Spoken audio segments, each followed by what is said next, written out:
Well, good morning. It's the appointed hour for the meeting, the October 27, 2011 meeting of the MAP3 Citizens Advisory Board. We'll call the meeting to order. We have an ambitious agenda for today, and we will begin with a consideration of the minutes of the September 22nd meeting. You've been furnished copies. Are there additions or corrections to the minutes?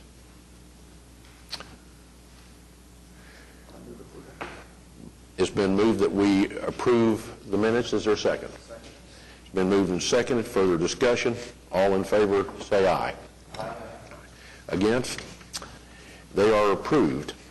I'll just note for the minutes that Sue Hooper and Dee Morales have notified us in advance that they had conflicts that made it impossible for them to be here, and Kimberly Lowe, unbelievably, is at some detour at a road, and will be here.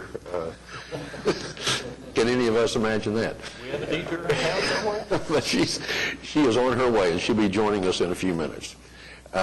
Item 3 on our agenda is our revenue and expenditure report, and Eric is going to provide that for us. Eric?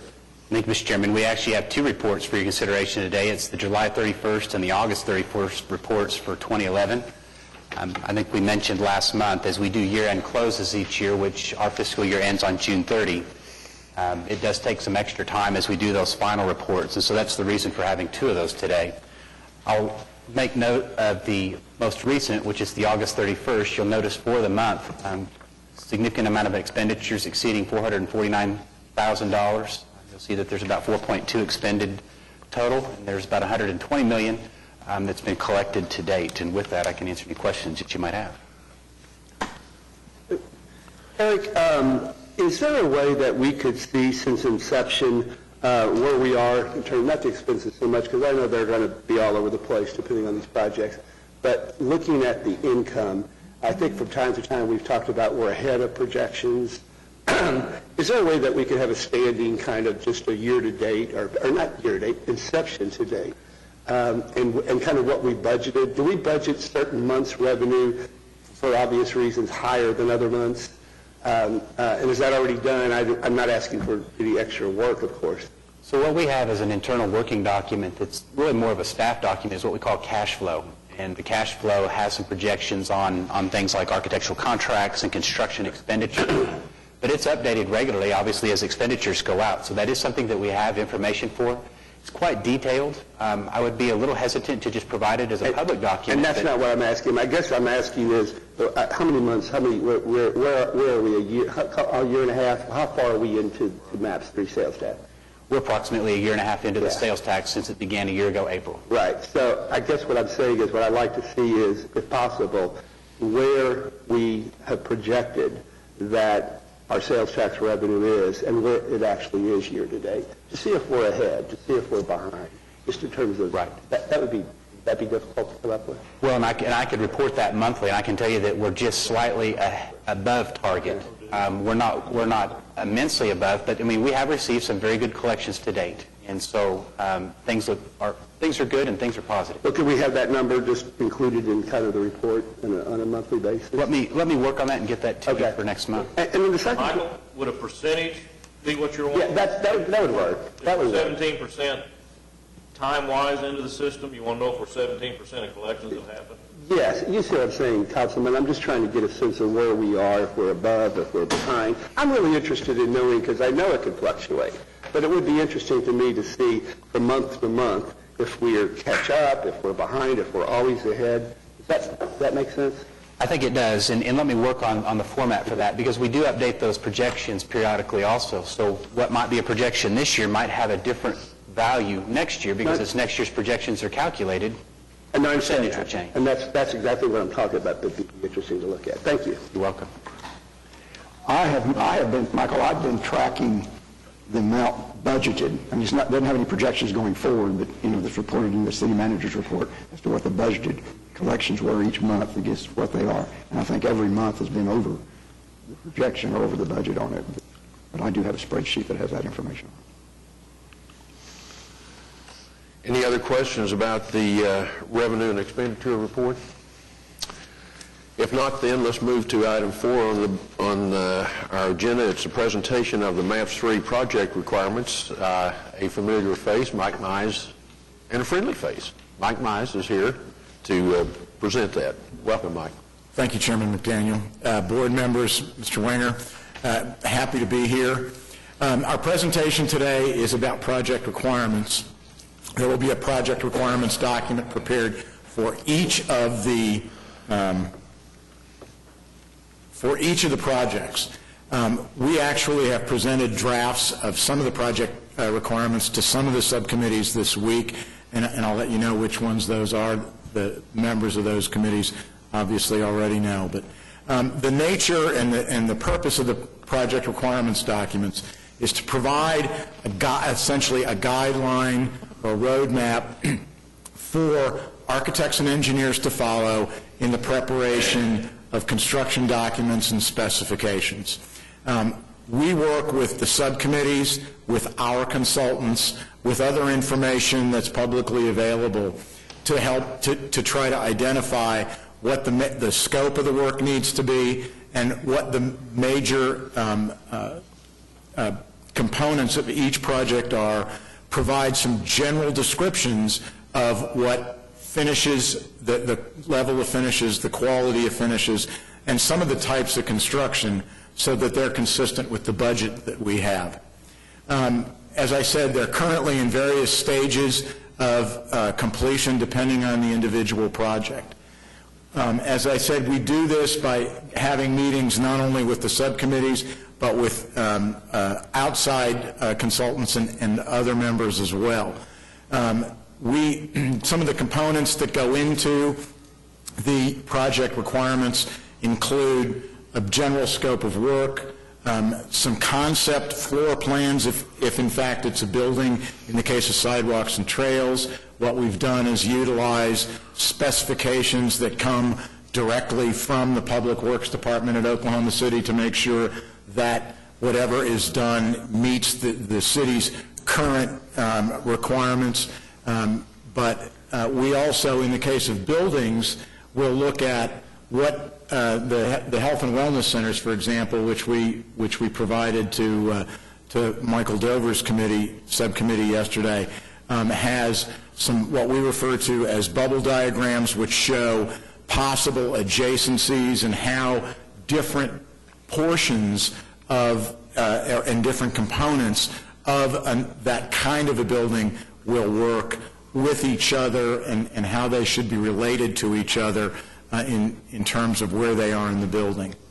And then we also prepare, as I said, general standards and specifications which provide the architects and engineers an idea of the level of finishes that need to be provided so that we can try to maintain the budgets that have been developed. And some of the things that you've got in front of you just reiterate some of the things that I've said. We also do preliminary cost studies. In the case of the ones that we've done recently, we've gone through with respect to the health and wellness centers. We've done a fairly detailed third-party cost estimate, which confirms the current costs as we know them in Oklahoma City, have compared that to budget, and with respect to the health and wellness centers, have come up with a building template of about 37,000 square feet or possibly a little bit more in order to meet the budget. We've also built in some flexibility and some options with respect to the health and wellness centers. And I'm using that as an example because it is the one that is a building that is where the project requirements documents are most complete. We also provide a schedule and for both the design and the construction phases of the project. This is a sample table of contents for the project requirements documents. The project requirements documents for sidewalks, trails, fairgrounds, and wellness centers are substantially complete. We provided those to the subcommittees in the last 2 days. They now have an opportunity, excuse me, to review those, provide comments back, over the next couple of weeks. Those comments will be incorporated into a final document, which will go back to the subcommittees at their next regular meeting, which is the third week in November this month because of the Thanksgiving holiday. Michael didn't want to meet on Thanksgiving. So the other project requirements documents will be completed. As you might imagine, the river, because it has so many different components, is taking a little bit longer to do. We've got an awful lot of background work to do. We're working very closely with the people who are directly involved in the river. The transit is in some ways the most complicated of the projects and has, I was going to say the most moving parts, but in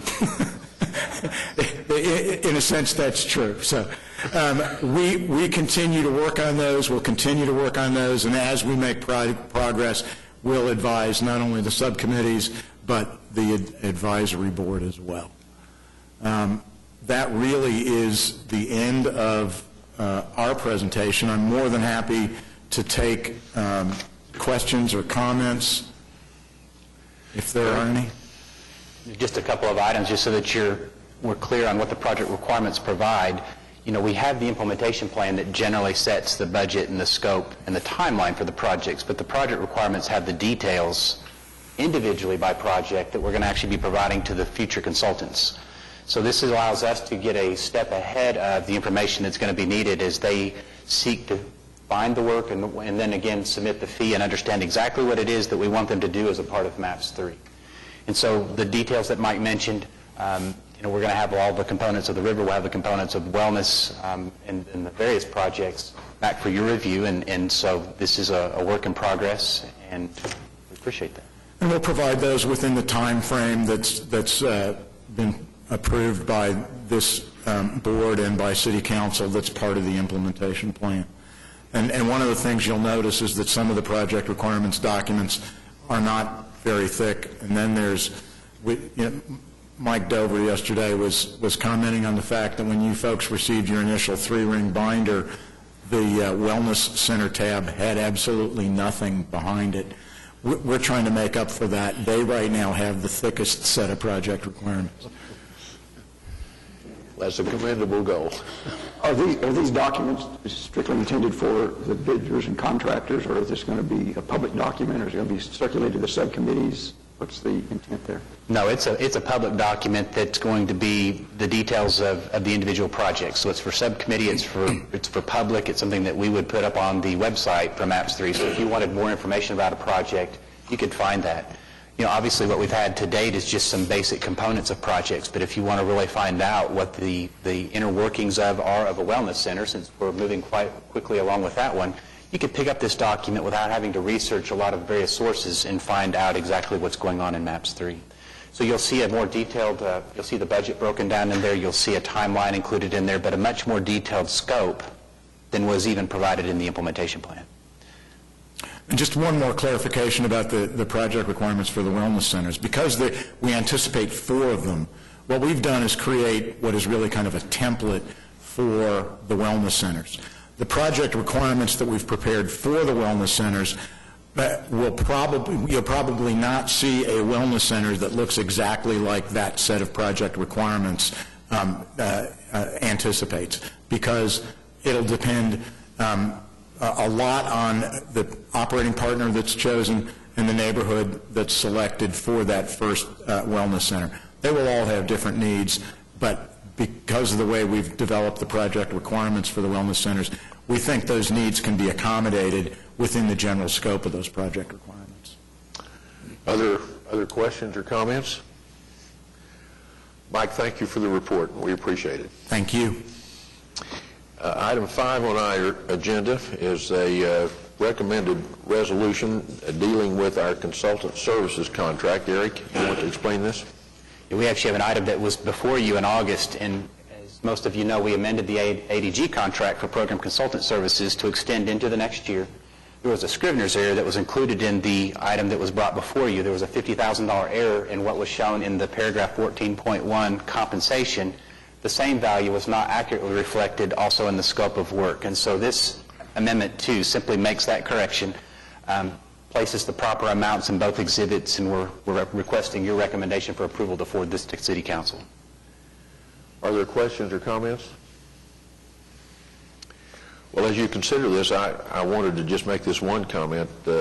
As someone who has attended almost all of the subcommittee meetings, certainly ADG has been faithful to that duty to support every single subcommittee meeting that we've had, and I would suggest they've been very sensitive to all of the issues that we've been dealing with in our first year and a half. Anyone else want to be heard? If not, there is included in your packet a resolution approving this amendment. What's your pleasure? Is there a second? It's been moved and seconded that we approve this resolution. Further discussion? All in favor say aye. Opposed? It's adopted.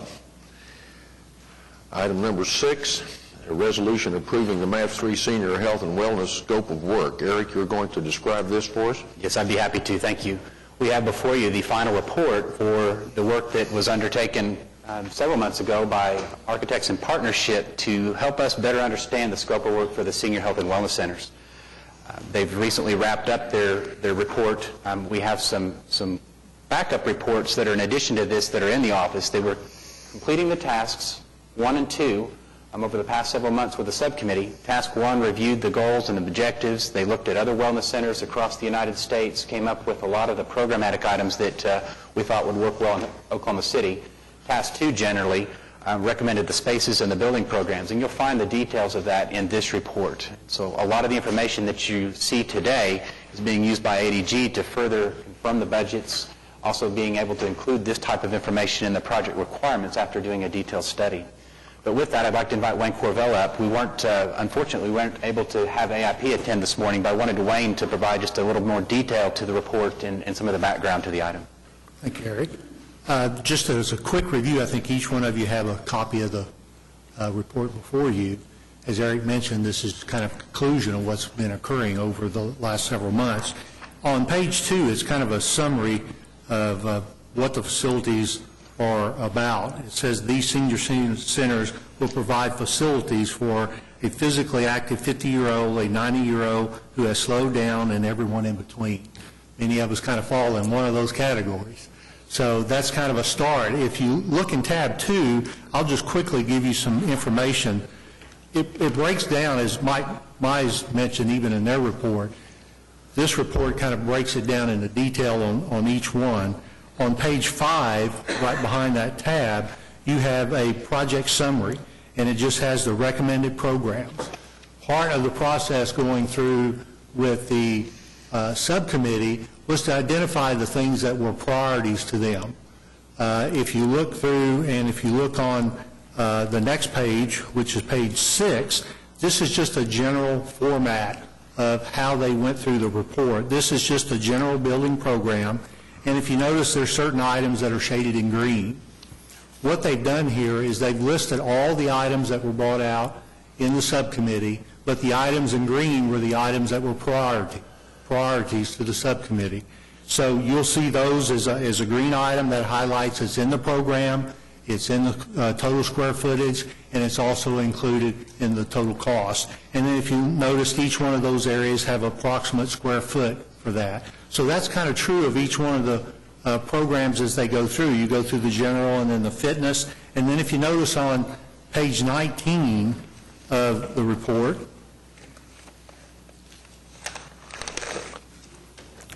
there in a minute, it kind of gives you just a block diagram of how a facility could be configured. This is very schematic in nature.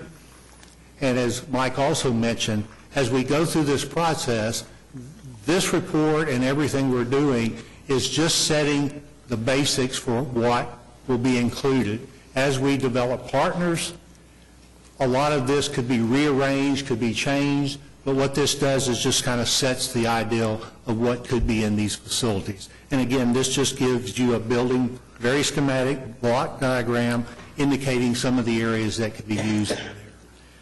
In tab 3, towards the back of the conclusion on page 25, towards the bottom is just kind of a really quick summary.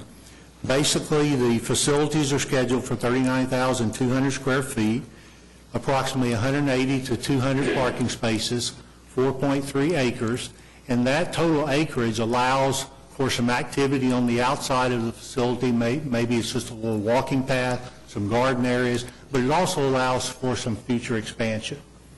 And also, if you caught, that square footage is a little bit different square footage than what Mike gave you. And I think what you're seeing there is you have one consultant that's went through, come up with what he thinks is appropriate square footage. As we've gone through in a little more detail in Mike, there's a little bit of difference there, but as we develop the facilities, we'll make sure that the facility square footage and the cost meet the PIP schedule.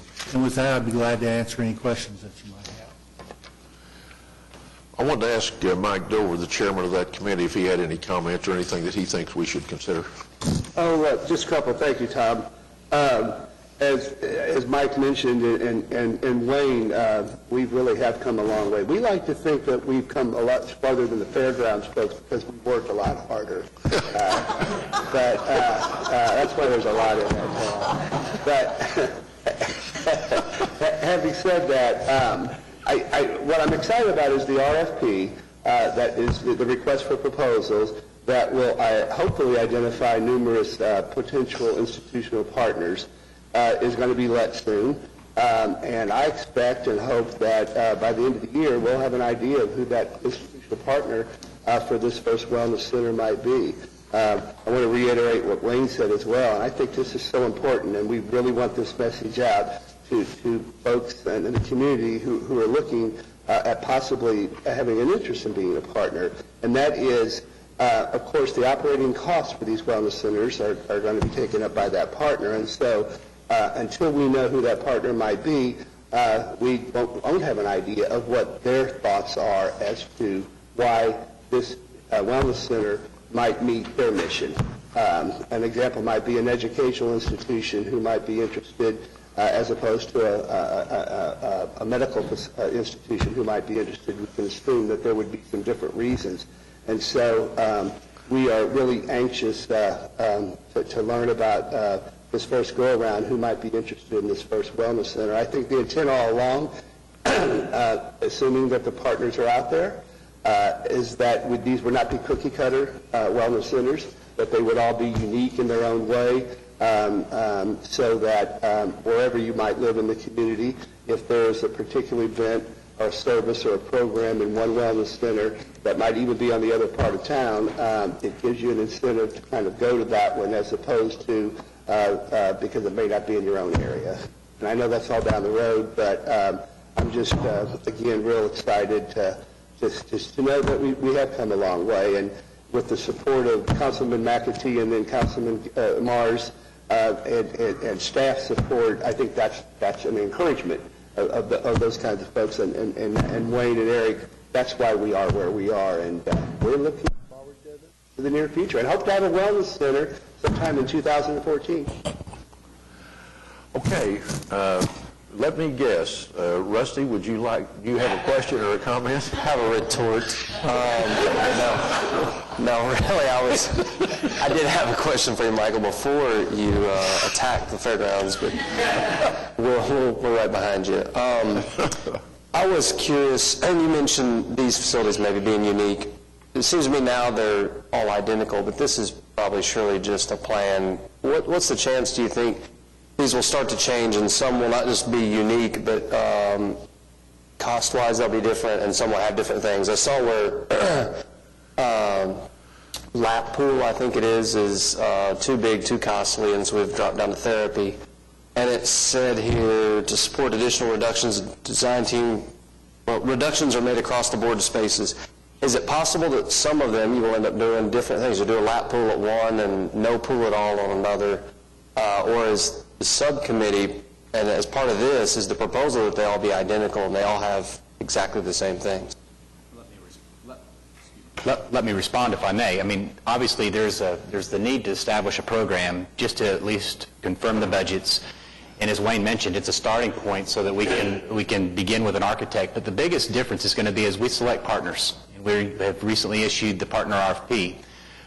We have the ability that we may be looking at some existing facilities that might not have this same format. I mean, I think that that's out there. I mean, we have several that have some ideas that we're expecting to receive. But at least as we start to talk about what's included in a wellness center, we've got the physical nature, we've got the social aspects, we've got some mental items, mental and health wellness items that are all included in this document as we move forward to ensure that whatever the building type, new, renovation, or maybe a combination of the two, is still similar between the four. But I do think that they're going to be different. Even if we had two brand new facilities, we might find that one area has an affinity for a lap pool, and maybe there are some other things that they're willing to look at as not including. In other cases, it might be more of a therapy setting, and they may have more of a desire to have a social or a larger social atmosphere at that facility. But this is just that starting point so that we could make sure that we had the proper size of the sites, that we also had the budgets established so that as we work forward, we had something to work against. Michael, you wanted to be heard? Actually, one of the differences between the project requirements that we've prepared in the final AIP study is that we do have a lap pool as part of our base program. I missed that then, maybe I don't know what's what. In this, it drops it down from a lap pool to a therapy pool, right? This being Correct. this document. So what are you saying? It's in what? That based on the information that we've gotten from our consultants and the cost information that we've been able to obtain, we've included a lap pool in the project requirements documents that we've prepared. So there is the document that will go to the architects and engineers does have a lap pool provided as part of its program. I think what you're going to find is as we hire individual architects, when we look at specific site conditions, whether we go through things such as land acquisition or requirement of, whether we find a site that maybe has an existing pool or lack of thereof, we're going to be designing these individually. So I think, the difference that you're seeing between what ADG and AIP have proposed is simply just a difference of opinion, but the program is established, meaning we look to have these certain functions at these facilities, and we've got a general cost estimate for what those services will cost to provide. But obviously there's a lot more work. The partners are going to have a lot of opportunity, I believe, to participate. There's obviously several additional subcommittee meetings that are going to look at these individually. And I just think that there's a lot that we still don't know, but at least we've got a starting point for the health and wellness centers that's similar to where we were able to begin with the other 7 projects, that we now have a scope of work that we generally agree to and understand. Okay. And I have one last question on partners. Michael, you mentioned possibly sharing or taking over the operational costs. What about construction costs? Is that on the table? Is it possible that a partner would actually add to construction costs for one particular facility to add whatever extra we thought we might want? I think the city would be open to that. That's something that we see periodically is third-party contributions, and we'd be happy to facilitate that if that were to be proposed. Okay, thanks. I had a comment very similar to Rusty's in the fact that you've answered part of it, but if a provider were to come with an existing facility that didn't need its share of, say, $11 to $13 million, would that revenue then be put to be used for the other facilities that remained unbuilt? I think we'd bring a recommendation back to you if we found that to be the case. I mean, again, I think we would keep that with health and wellness for the most part, but we'd have to bring that back once we had the final numbers. Michael, did you want to make a motion to adopt this resolution approving this? I would like to do that. Thank you very much, Todd. I would move that. Is there a second? It's been moved and seconded that we adopt the resolution approving the Senior Health and Wellness Center scope of work final report. Further discussion? All in favor say aye. Aye. Opposed? It is adopted and approved. That moves us then to item 7 on our agenda, which is a resolution approving a memorandum of understanding between the city and COPTA. And Eric, would you brief us on that? Yes, we're obviously working on several projects simultaneously, and as a part of the transit and modern streetcar project, many of you recall there was a route that was a recommended route that was received by the advisory board, and we've found ourselves at an opportunity now with this memorandum of understanding with COPTA to engage Jacobs Engineering, who is working with them on an existing contract to have them study the route. There were several questions regarding the route that need to be determined. Part of the route falls within the Project 180 area, and one of the biggest questions that we have is where the utilities are located on that route. We need to confirm the route, and obviously if there are additional utility relocations that are going to be necessary, and depending on their cost, we may need to take that into consideration. And so included in this scope of work, which we visited with Jacobs and have come up with the fee proposal that you have included here of $305,000, there's two major parts that we're willing to undertake. One is to do planned sheet creation and utility identification along the entire route. This is approximately 4 miles that have been identified to date. They'll use a lot of the existing Project 180 information in the areas of Project 180, but as you'll recall, as you go north of 6th Street, that's not in the Project 180 area, and so they're going to have to do detailed investigations. The other is to go ahead and identify the utility conflicts of the route, and some of those might include the BNSF railroad underpasses.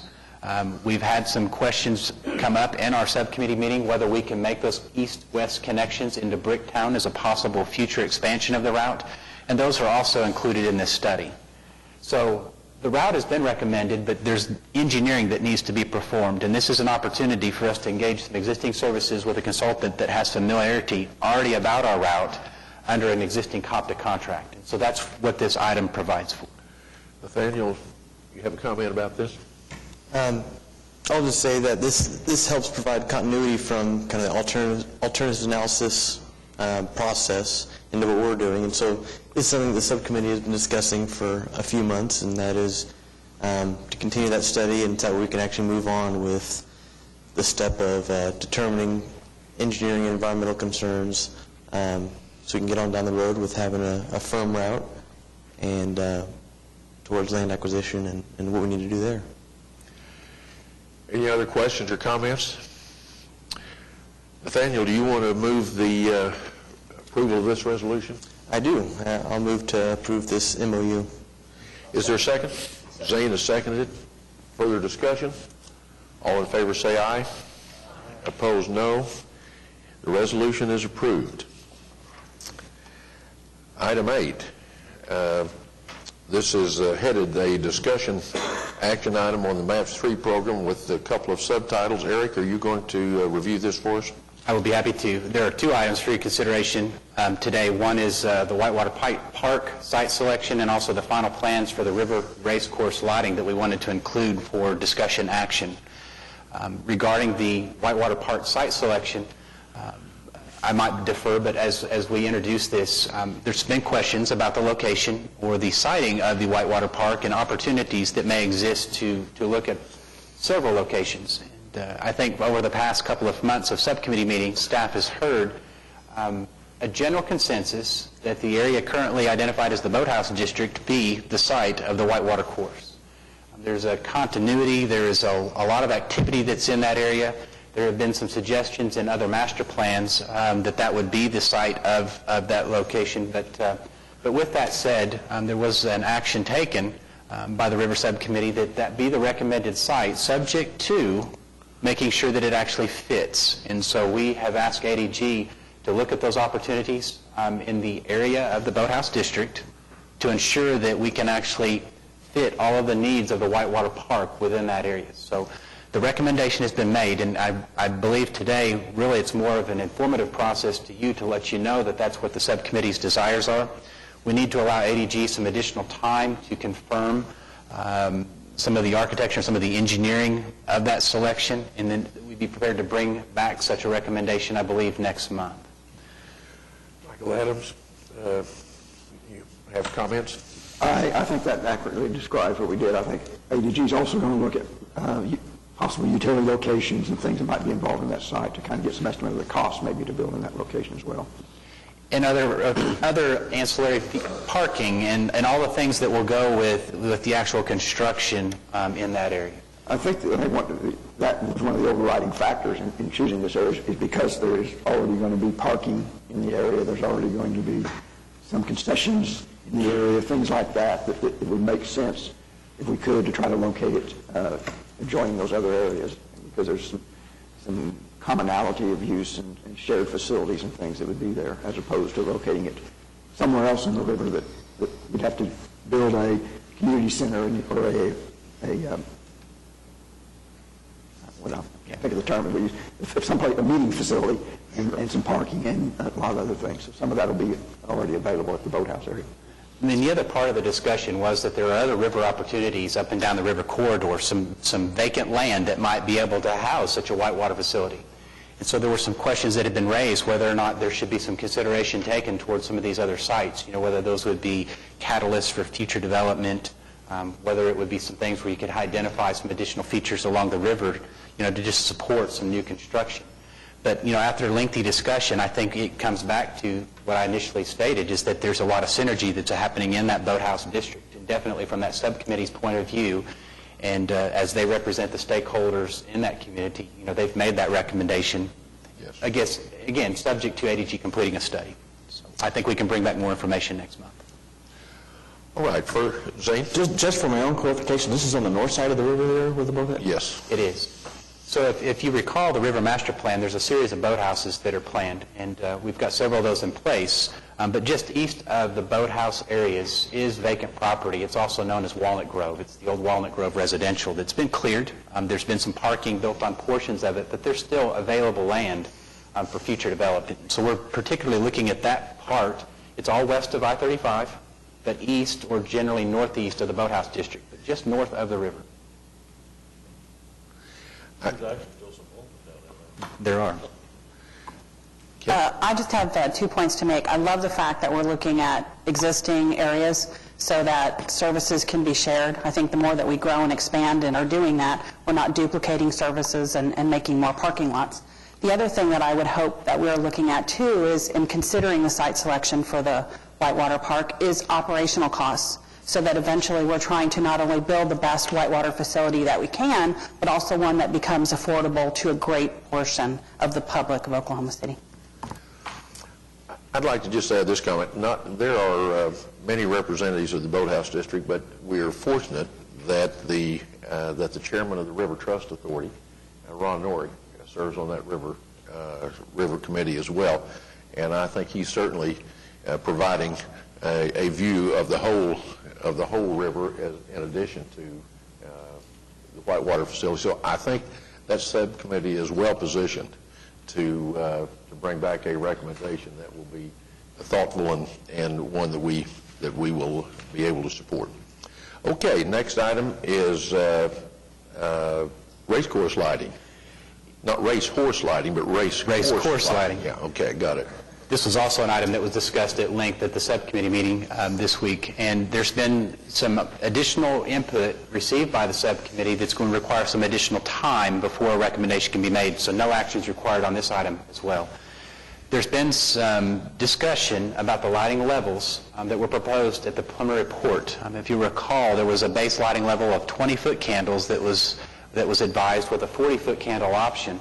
But after some additional discussion and some of the recommendations that we've received, it appears as though those lighting levels might be better if those could be increased. The popularity of the night racing, the opportunity for additional high definition, and more than just regional events. The lighting levels that were prescribed were more for regional events, but as we look at national and worldwide events and major TV broadcasts, there's been some new recommendations made to increase those lighting levels, maybe on upwards to 70-foot candles. So there were several recommendations made this week, and some of those were to restudy the race course lighting and to see if within the budget that an alternate lighting schedule could be provided, one that might provide higher lighting levels towards the finish line, and that possibly they might decrease as you move towards the starting line from, say, 70 to 40 to 20. But the engineer simply just not had the time to complete that work prior to the subcommittee meeting, and so an additional month is going to be required for them to generate that report back to the subcommittee, and then we would bring a recommendation to the advisory board. So they're doing their due diligence, and I think that we hope to bring back a recommendation in about a month. Questions? Let's move to item 9 then, the subcommittee reports. I think in all fairness we should begin with the State Fairgrounds subcommittee. Rusty, why don't, I know how hard you've been working. Go ahead. Glad to do it. Might make it more interesting by the time we get around the horn, too. The horseshoe. We actually did not have a quorum. I think that was the first time, but it was kind of a light agenda. We did go ahead and meet We had a presentation by ADG on MAPS 3 requirements, and a draft of the project requirements for the fairgrounds improvements was presented. And if anybody wants to see that, we'll be reviewing it, I think, the next month for potential approval. We're giving comments between now and then. So if anybody else wants to see it beforehand, even they're not on the subcommittee, let me know. I'll send it to you. And then we also had a presentation by Tim O'Toole, who's on our subcommittee, and he's also the CEO of State Fair Park, Inc. It was just, again, on the State Fair Master Plan. It was a good presentation. It's actually available on YouTube is where we end up viewing it from, and it was a good little visual of what all is planned. That was what we covered, but also I guess I'm reminded of also a story that I'll often read to my children. We really do read it quite often. It's slow and steady wins the race. It's the turtle and the hare. And of course, the turtle, which has survived millions of years. We at our subcommittee sort of think of ourselves like the turtle. And I don't mean to draw any other inferences, but that's the way we're proceeding. That's it. Concentrate on the turtle's hard shell. That's right. Okay. Kimberly Lowe, you want to make a report for the Park Committee? I'd be happy. Thank you, Tom. We had a greatly attended meeting yesterday afternoon, and one that I think we finally got to the compilation of, we've spent a great deal of time over many months looking at all the factors around the park, and certainly we are kind of considering ourselves the WOW committee, because it seems like as time goes on we realize more that's happening around the park, and with the recent decision of the City Council, we have a few more charges on us, but the committee is leaving our meeting yesterday with homework, going to be putting together some documents as individuals on what we believe needs to be represented in the park, and really getting ready to being able to hand that over to our consultant once that RFP comes out. So the sleeves are going up and the crayons and the pads are coming out. Any questions for Kim? Okay, Zane, you're going to report about the Trails and Sidewalks Committee? We did not have a quorum, but we did go ahead and continue to have some general discussions concerning the trail and sidewalk mileage and what the public perception was and how the economy is impacting that. So we really did not conduct any official business, just general discussion. That's all. Questions for Zane? Nathaniel? Tell us about the Modern Transit Streetcar Committee. Well, I think our childhood story would be the engine that could be appropriate for us. But, we've already talked about the consultant, so I'll skip that part. But notably, we had two members, Jeff Bezdek and Mark Gibbs, volunteer their time to. Jeff went to a conference, and Mark traveled to a couple of different sites, including Germany, to see some new transit technologies in action. And they give really interesting and educational presentations on what they found.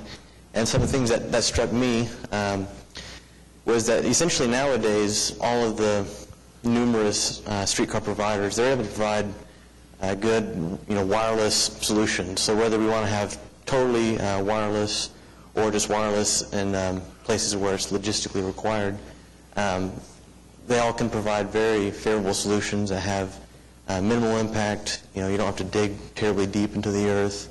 Some of the concerns over utility standoff, we may be able to have a little bit tighter in spacing.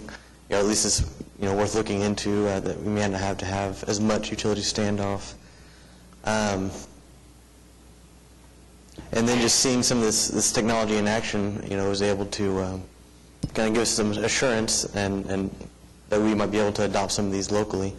One of the issues that's been raised a few times by different members is to look into a turnkey type operation. Now, we understand that's not very typical for the city, but because of the unique nature of this project, that's been recommended a couple times, so I'm sure that'll be part of our discussions going forward.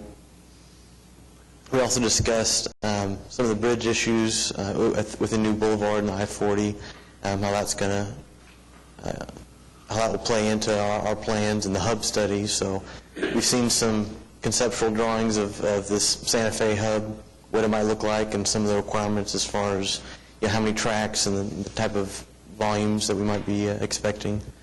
so discuss some of that. But other than that, just, the main item was the MOU to move on with this consulting, so we can also move the federal process along, this NEPA process, and a Tiger grant that might help us augment our financing efforts, namely for the hub, the intermodal hub. Only a portion of the hub will be paid for by MAPS, obviously looking for different sources for financing that in the long term. Any questions? I'd just like to add to this. I'd like to publicly commend Mark Gibbs and Jeff Besdick. They went to considerable private and personal expense to visit the areas they did and do the research that they did and put together the presentations, and that was really outstanding work. Really appreciate them both. Thank you. All right. Other comments or questions? Michael, did you have anything else you wanted to add about senior citizens, senior wellness? Only one point. I'm just wondering if Rusty would be supportive of moving the timeline up for one of the senior centers, since the deliberate speed that the fairgrounds is taking. It sounds like we have enough money, we can get a senior center built quickly, Rusty, with all the time you're taking.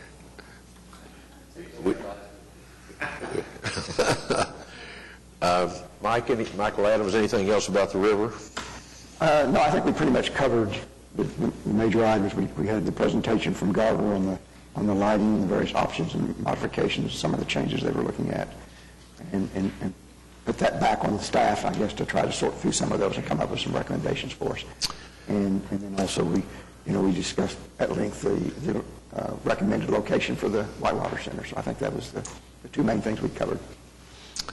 The Convention Center Subcommittee did not meet this month. We expect that we will be meeting next month, so we have no report to give. I want to add just a personal word of thanks, and actually a word of thanks from the Oversight Board to Councilman Gary Mars. He came to each of the subcommittee meetings that met and gave us, I think, a review of how structurally the MAPS project is designed to work. And I think his words were both encouraging to all of us and instructional for all of us. And for most of us, pretty inspiring that he would take the time to come to every committee and keep us all on track and talk candidly about how this system is supposed to work and the long-term goals. And so, Councilman, I thank you for making the effort to do that for every subcommittee and for all of us. Item 10 on the agenda, informational items. Eric? We've included several items that, for your information. The first is a resolution authorizing payment of MAPS 3 funds for some additional properties that are within the Upper Park area. Continuing to make progress on the acquisitions. Also included in your packets is a status of the acquisitions that you'll find. We've actually put that up on the screen now, too. Again, just as a reminder, all those items that are in shades of blue are in acquisition status. Dark blue would be acquired, and light blue would be those that are either pending contract or some other form of acquisition. The brown areas that you see in the lower right and the upper right of the drawing are ones that are ODOT properties, predominantly the ones that don't have numbers on them that are in that tan shade, and those will be acquired as a part of the I-40 relocation project. And so considerable progress has been made. We're approaching a point where we have the majority of the park either acquired or nearing acquisition. One of the largest blue parcels that you see in the upper left, of course, is the Salvation Army.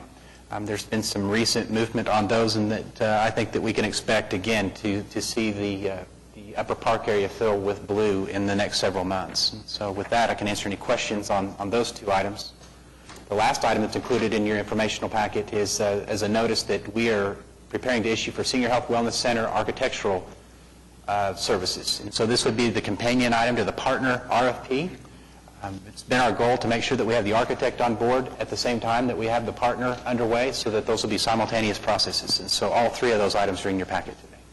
Can I answer any questions? Eric, I was thinking on our map that parcels V6 and V15 have just moved to under contract. Is that correct, Wayne? I believe we discussed that yesterday. So there's even more progress since this map has been printed out.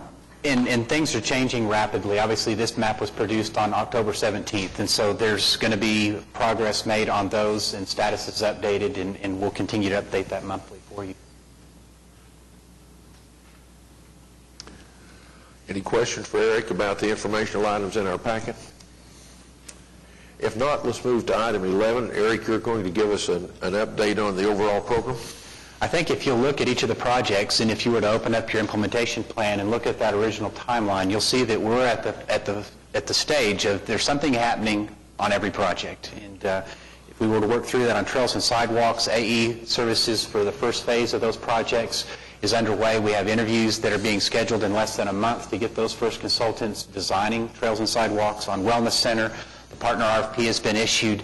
Included in this packet today is also the issuance of the architectural selection for that first Wellness Center. River, obviously, the lighting and the windscreen projects are going through the design phase. Hope to bring the lighting back next month. On the park, we're actually preparing for consultant selection. Obviously, the acquisition is underway, but in the next few short months, you'll find on the timeline that it's time to begin the north or the upper park selection process, and so you'll see that very soon. On the fairgrounds projects, the A&E selection is underway for its Phase 1 project, which is the civil engineering portion, the site work that will accompany the actual building that will come very soon thereafter. So that's underway. Convention Center, obviously the majority of the work's been completed on the site selection, and the timeline has some suggestions on when the A&E and also the construction will begin, but those are later in the program.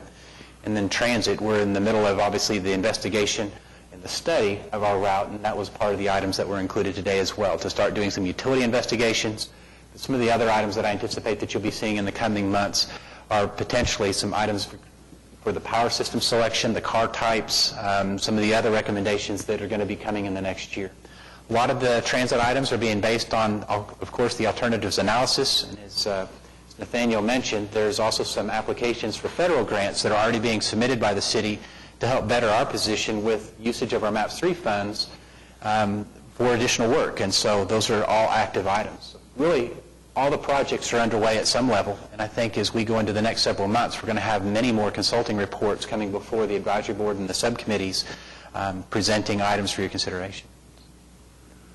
Questions, comments? All right. Then offer the opportunity to members of the board for any comments about any subject about our progress. Any questions or comments? Eric or other staff members? Amanda, are we doing okay? Okay.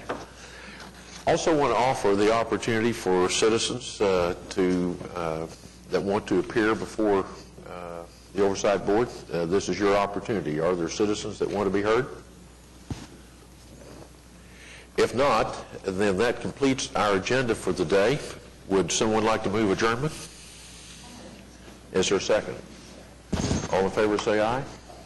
We're adjourned.